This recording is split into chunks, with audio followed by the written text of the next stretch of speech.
नमस्कार साथियों, target for IQ की तरफ से मैं राकेश आप लोगों का बहुत बहुत स्वागत करता हूं।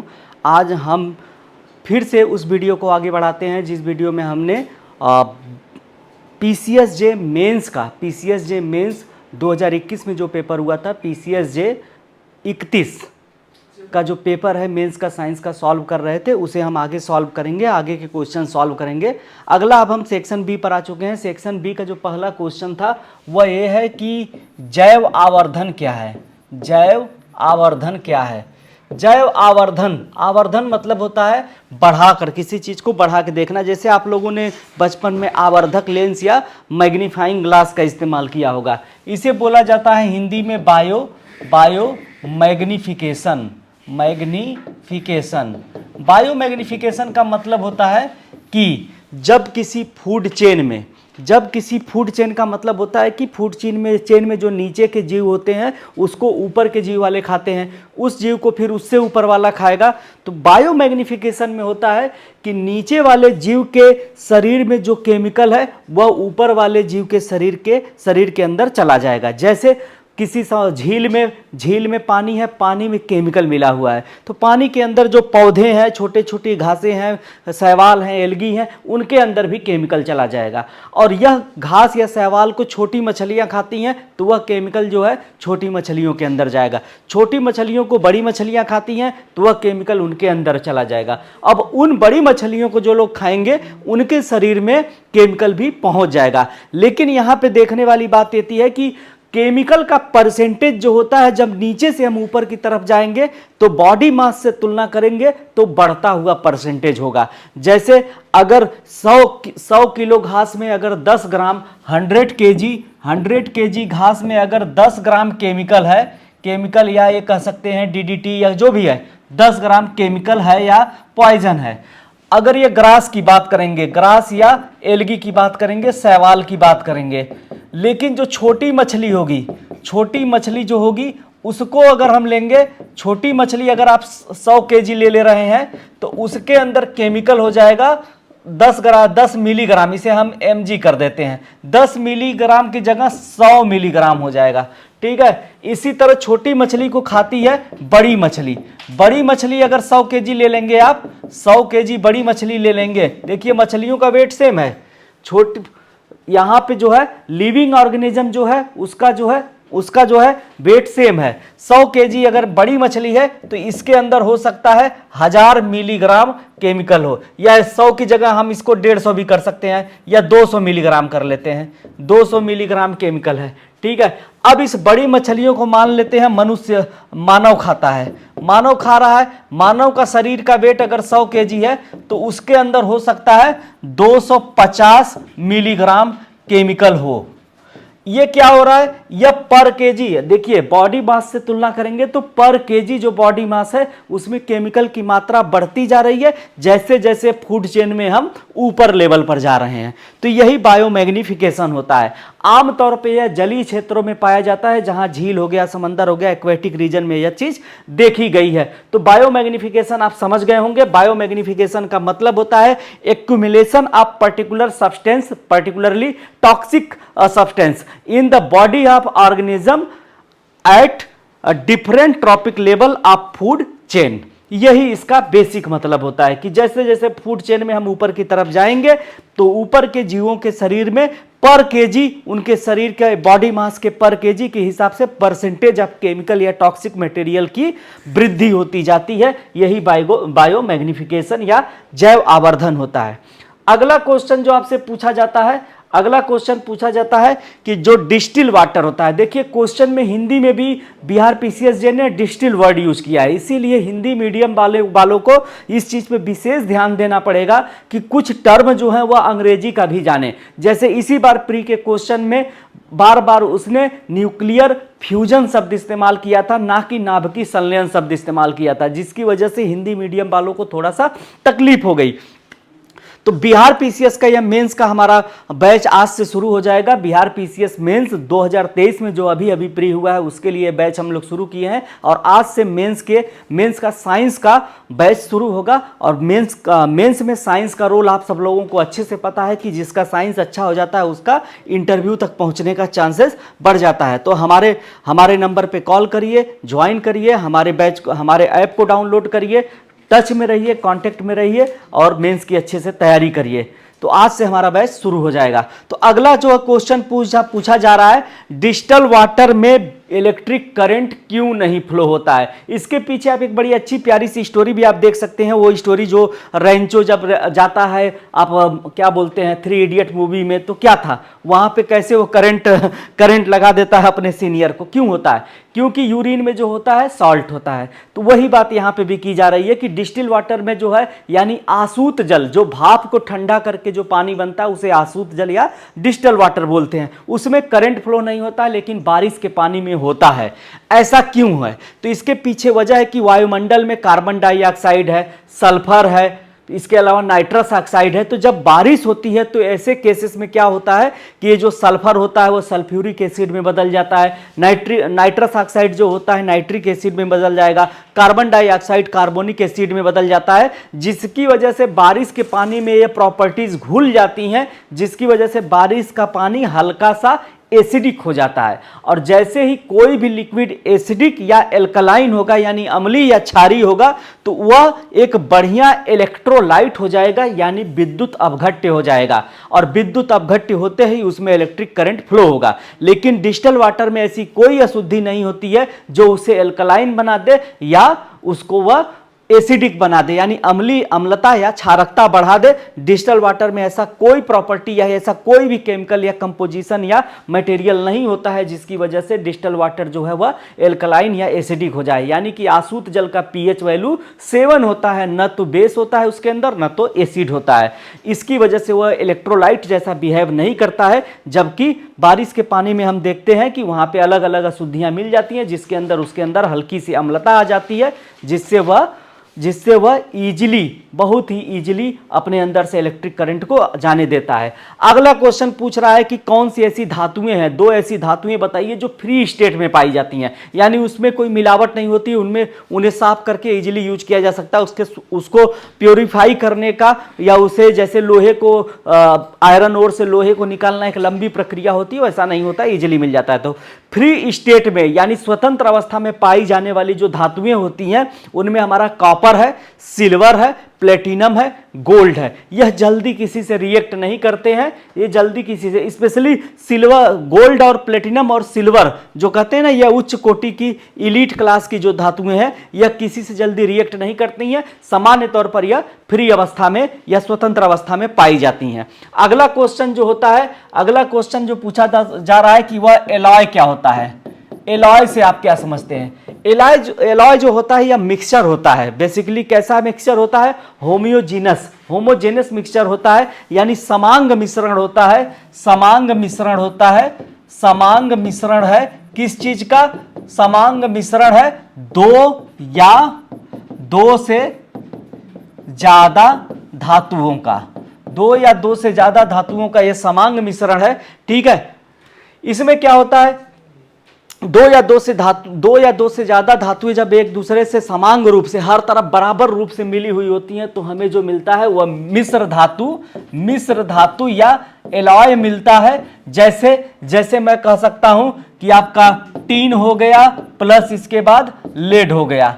लेड और टीन मिलकर क्या बनता है? सोल्डर बन जाता है। ऐसे ही हम कह सकते हैं कॉपर प्लस जो होता है, कॉपर प्लस जो टीन होता है, टीन का फार्मूला Sn होता है। टीन, ये दोनों मिलकर क्या बना देते हैं? ब्रोंज बना देते हैं। ये क्या है? मिश्र धातु है। ठीक है, इसके अलावा अगला क्वेश्चन पूछा जा रहा है आपसे कि ऑक्सीजन और कार्बन डाइऑक्साइड का ट्रांसपोर्टेशन हमारे शरीर में कैसे होता है। तो हमारे शरीर में ब्लड होता है, ब्लड के अंदर जो होती है आरबीसी होती है, आरबीसी के अंदर हीमोग्लोबिन होता है। तो ब्लड के द्वारा ही O2 प्लस CO2 का ट्रांसपोर्टेशन हमारे शरीर में ब्लड के द्वारा होता है। ब्लड में होता है आरबीसी में होता है हेमोग्लोबिन, हीमोग्लोबिन, यही हीमोग्लोबिन जो होता है, ग्लोबिन जो होता है, यही अपने अंदर कार्बन डाइऑक्साइड या ऑक्सीजन को घोलकर पहुंचा देता है। फेफड़े हम सांस लेते हैं, ऑक्सीजन अंदर जाती है, फेफड़े ब्लड में ऑक्सीजन मिला देते हैं, वह ऑक्सीजन ब्लड यानी आरबीसी से होते हुए हीमोग्लोबिन तक जाती है। हीमोग्लोबिन उस ब्लड को लेके हमारे ऑर्गन के बॉडी पार्ट तक ले जाता है। ऑर्गन या टिश्यूज या सेल्स जो होती हैं उस ऑक्सीजन को ले लेती हैं, कंज्यूम करती हैं, ग्लूकोज को बर्न करके एटीपी एनर्जी बना देती हैं, और कार्बन डाइऑक्साइड जो प्रोड्यूस होती है उसको फिर यह हीमोग्लोबिन जो होता है हमारी सिराओं के माध्यम से ले आता है और हार्ट तक ले आता है, हार्ट से फिर फेफड़ों में जाता है, और फेफड़ों में फिर जाने के बाद वहां से कार्बन डाइऑक्साइड निकालकर हम बाहर मतलब कि एक्सहेल कर देते हैं, सांस छोड़ते हैं, जो बाहर की तरफ सांस निकलती है हमारी, सांस छोड़ते हैं, उससे कार्बन डाइऑक्साइड बाहर आती है, फिर से हम अंदर ऑक्सीजन लेते हैं और ऑक्सीजन जाती है, फिर वो ब्लड में फेफड़े जो होते हैं ऑक्सीजन को घोल देते हैं, हीमोग्लोबिन उस ऑक्सीजन को लेकर फिर आर्टरीज के जरिए ऑर्गन तक जाता है। बेसिक कहानी यही है। एंटीबायोटिक क्या होता है? एंटीबायोटिक ऐसी मेडिसिन होती हैं जो बैक्टीरिया को मारने के लिए बनाई जाती हैं। कुछ खास तरह के बैक्टीरिया दूसरे बैक्टीरिया को मार सकते हैं, कुछ फंगस होते हैं जो बैक्टीरिया को मार देते हैं, तो इन्हीं सबसे दवाएं बनाई जाती हैं। तो एंटीबायोटिक दवाएं हमेशा बैक्टीरिया को मारने के काम आती हैं। यहां से एक क्वेश्चन यह पूछेगा कि जुकाम के टाइम पर जो होता है, सर्दी जुकाम में एंटीबायोटिक दवाएं काम क्यों नहीं करती हैं? तो जो जुकाम होता है वह रेनो वायरस की वजह से होता है। नेजल कैविटी में जो पनपने वाले वायरस होते हैं उन्हें रेनो वायरस बोलते हैं, इनकी वजह से जुकाम होता है। तो वायरस को मारने के लिए एंटीबायोटिक दवाएं बनी ही नहीं है, इसी वजह से एंटीबायोटिक दवाएं जो होती हैं सर्दी जुकाम में काम नहीं करती हैं। अगला क्वेश्चन यह मेंस में पूछा जा सकता है, ठीक है। तो एंटीबायोटिक क्या होती है? एंटीबायोटिक ऐसी दवाएं होती हैं जो बैक्टीरिया के द्वारा उत्पन्न होने वाले रोगों को नष्ट करने में, समाप्त करने में मदद करती हैं। ब्लड प्लाज्मा क्या होता है आपसे पूछा गया है अगला क्वेश्चन।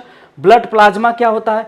ब्लड प्लाज्मा की अगर हम बात करते हैं तो हमारा ब्लड जो होता है दो पार्ट में हो जाता है। एक हो जाता है प्लाज्मा जो लिक्विड पार्ट होता है, यह हमारे ब्लड का लिक्विड यानी द्रव भाग है, और दूसरा भाग होता है सॉलिड यानी ठोस भाग, जिसमें आरबीसी, डब्ल्यूबीसी और प्लेटलेट्स होते हैं, ठीक है, प्लेटलेट्स होते हैं।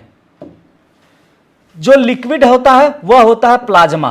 प्लाज्मा जो होता है हमारे ब्लड का लिक्विड पार्ट होता है। इसमें जो होता है 90% पानी होता है, 90% पानी होता है, 9% प्रोटीन होते हैं, अलग अलग तरह के प्रोटीन होते हैं, ठीक है, और 1% में जो होता है हमारा अलग अलग तरह के सॉल्ट होते हैं। सॉल्ट मतलब खाने वाला सॉल्ट नहीं, कोई भी सॉल्ट हो सकता है, सॉल्ट होते हैं और मिनरल्स होते हैं। तो यह हमारे प्लाज्मा का कंपोजिशन है, और इसी प्लाज्मा में सारा का सारा डब्ल्यूबीसी, आरबीसी, प्लेटलेट्स तैरते रहते हैं। प्लाज्मा का मेन काम होता है टेम्परेचर को मेंटेन रखना और परिवहन में ब्लड का जो होता है कंसंट्रेशन लेवल बनाए रखना, और परिवहन यानी कि आरबीसी, डब्ल्यूबीसी इन सब के मोमेंट में मदद करना। यह हो गया हमारा क्या बोलते हैं प्लाज्मा। अगला क्वेश्चन जो है वह पूछ रहा है कि मॉलिक्यूल से आप क्या समझते हैं। मॉलिक्यूल देखिए किसी भी पदार्थ का वह छोटा रूप होता है जिसे डिवाइड किया जा सकता है।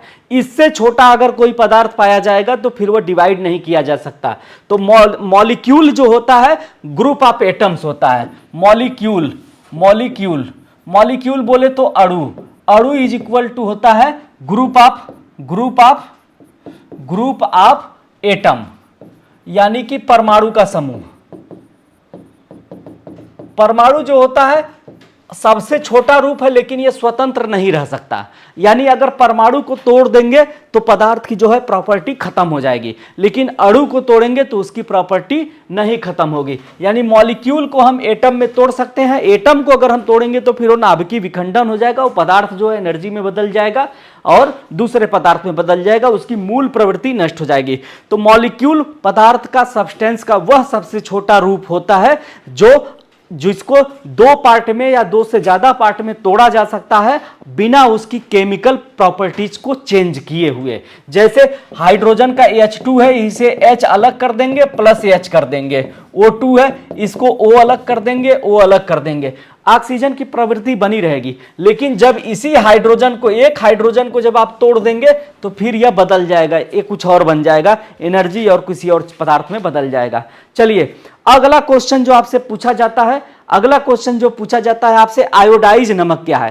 क्वेश्चन नंबर 4 जो है हमारा, पीसीएसजे के 31 पीसीएसजे 31 था उसका जो है मेंस है। मेंस में साइंस का जो पेपर है उसमें जो है साइंस के पेपर का चौथा क्वेश्चन है आयोडाइज नमक का उपयोग क्यों करते हैं। तो आयोडाइज नमक का उपयोग किया जाता है थायराइड ग्लैंड की हेल्थ के लिए, हमारी थायराइड ग्लैंड हेल्दी रहे इसके लिए आयोडाइज नमक यूज किया जाता है। इसके अलावा जो होता है शरीर के अंदर जो होता है हाइपोथायराइडिज्म नाम की बीमारी न हो जाए, हाइपोथायराइडिज्म नाम की बीमारी न हो जाए इससे बचने के लिए, ग्वाइटर नाम का रोग न हो जाए इससे बचने के लिए, थायराइड जो हार्मोन बनाती है उसे थायरॉक्सिन हार्मोन कहा जाता है, थायरॉक्सिन हार्मोन प्रॉपरली शरीर में बनते रहे इसके लिए थायराइड जरूरी है।